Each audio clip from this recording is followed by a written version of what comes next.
โดยสงกรานต์ปีนี้ค่ะอุบลปี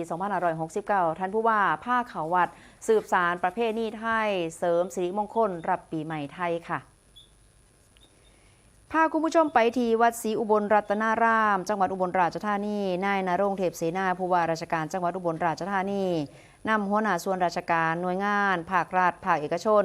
และก็พุทธศาสนิกชนเข้าร่วมงานสงกรานต์อุบล69ผู้ว่าผ้าขาววัดอย่างพร้อมเพรียงกันค่ะโดยมีพระเทพวชิโรบลที่ปรึกษาเจ้าคณะจังหวัดอุบลราชธานีพร้อมด้วยพระเถรานุเถระได้กล่าวสัมโมทนียคถาให้โอวาทเนื่องในวันขึ้นปีใหม่ไทยเพื่อความเป็นสิริมงคลแก่ผู้เข้าร่วมงานจากนั้นผู้ว่าราชการจังหวัดอุบลราชธานีได้นำหัวหน้าส่วนราชการประกอบพิธีสงนามพระแก้วบุษราค่ำพระพุทธรูปศักดิ์สิทธิ์คู่บ้านคู่เมืองอุบลราชธานีและการรดน้ำขอพรพระเทพวชิโรบลพระราชธรรมสุธี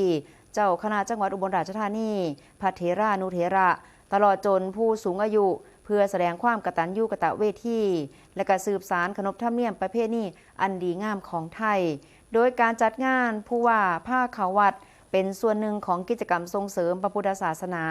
ในช่วงเทศกาลสงกรานต์ของจังหวัดอุบลราชธานีที่มุ่งเน้นเรื่องของให้ประชาชน